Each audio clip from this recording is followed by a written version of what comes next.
The first thing that I want to talk with you about is knowing your outcome and being incredibly clear about what your outcome is and why that's so important at an individual level as well as an organizational level. Human beings have kind of a tendency to sort of float through life a little bit, right? We have a tendency to kind of go from one aspect of our life and then go into another without having a very clear intention as to what it is that we are committed to pulling out of that experience, okay? And here's what I mean.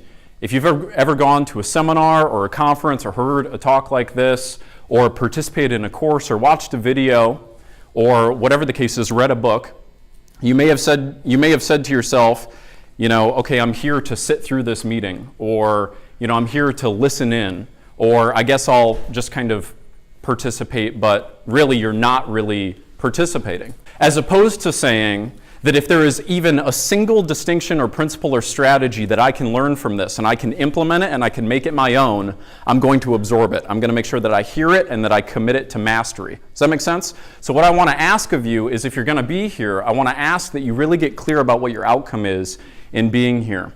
And this is not to say that, I'm so great, because I'm not, but the reason why I want you to get clear about this is because if you're just sitting through this, if you're just here to be in a meeting or whatever the case is, and if you've not established that you're here to really absorb anything that could possibly be useful to take your personal life or your leadership to the next level, then you're not going to hear it. Does that make sense?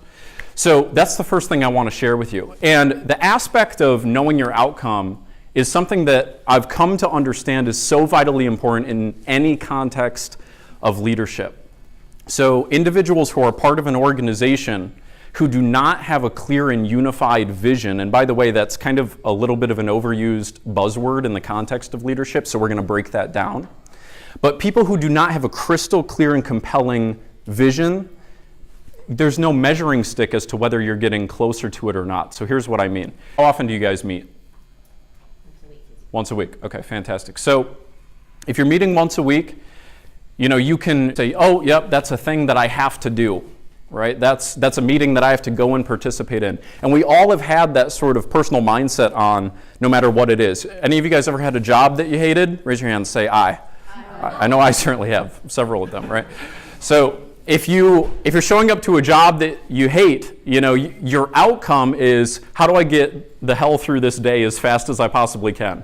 Right? And ironically, when you're in that state, it tends to drag on, doesn't it? If you're showing up and your outcome is to get through the meeting, then that's exactly the extent of the impact that you're going to have. Do you all see that?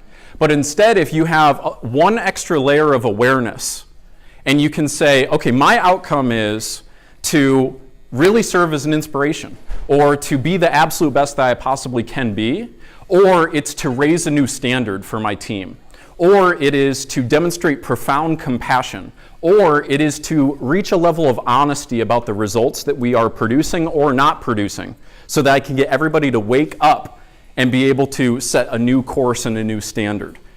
If you start to raise your level of awareness one extra layer, this is what I call getting out of the realm of being reactionary and now moving into a realm of intentionality. You can use this in any context, and as simple as it is, it's simple but not necessarily easy, right? Think about like getting fit, right? Is it really that difficult to be physically fit? What do you have to do? It's pretty much eat right and exercise, right? That's pretty much it. Okay, so it's simple but not necessarily easy, and what you said is exactly right, that having the motivation and having the consistency, setting yourself up to win, having a system that keeps you showing up in that present state regardless of whether you feel like it or not, that's the challenge. You all understand what I mean there? So similarly, showing up as a leader, you're not automatically a leader based off of your job title. You're not automatically a leader based off of whatever it is that you have on your business card. And in fact, even if you don't have anything on your business card or your Facebook profile or whatever the case is, each and every one of you is a leader in some capacity or another. Whether it's being a leader in a single conversation, right? Trying to create a transformation on that one-on-one basis, whether it's working in group dynamics, whether it's being the leader of a group project in a class, whatever the case is, the first thing I'd invite you all to consider is that you've got to try on for size the idea that you own your leadership. But that comes from you having firstly said, what is my real outcome. Because it's one thing to say, too, I'm going to go lead a meeting, right? But instead to say, I'm going to demand the best out of my team. I'm going to go and set a new standard. I am going to go and tell people how it is, yet not let them forget how compassionate I feel about their contributions to the group. So that's the first thing I want to invite you to consider, is I want you to really honestly look at where are the different areas where you are showing up as a leader or where you could be showing up as a leader. And then I want you to really get clear about what it is that you want in terms of your outcome. Because so few leaders, or individuals for that matter, have that sense of lasting pride and fulfillment that they've really made a difference. And the reason why is that they've never gotten crystal clear as to what it is that they are going for to begin with. So if you've not gotten crystal clear on what the outcome is that you want for your organization or for a specific situation, then you surely will not achieve it. Does this make sense to you? Let me give you a metaphor to kind of close this segment up. You know, a lot of us have a means of getting into a mode of life where we fill our time with activities, but we aren't necessarily getting any bit closer to where it is that we really want to go. So I like to use this dichotomous metaphor of, you know, imagine you're the captain of a ship, you're out at ocean, and you're essentially going in circles. There's activity happening, right? You're still steering it, but the problem is you're essentially just hoping and wishing that you'll land where it is that you want to go, but you haven't really defined where it is that you're headed. As opposed to saying, hey, here's this lighthouse over here on the distance. I have absolutely no clue how the hell we're going to get there right now, but I know I'm absolutely committed to us getting there.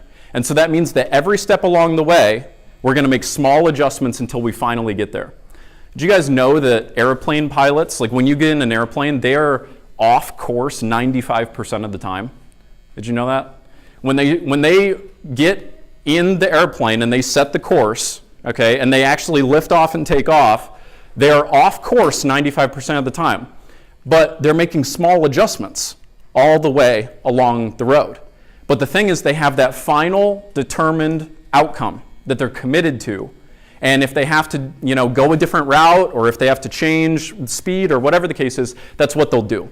They'll make small adjustments all along the way. But I want to submit to you that most individuals, most organizations that I've consulted with and that I see are not clear on what that outcome is.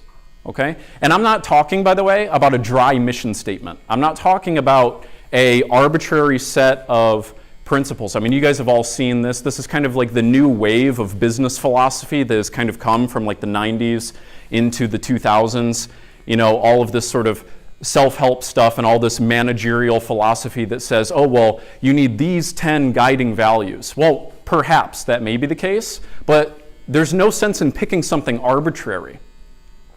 What there is value in is figuring out what is going to get you out of bed in the morning. What is going to get your team to stay up late if there's a deadline that has to be met? What is going to get those individuals compelled?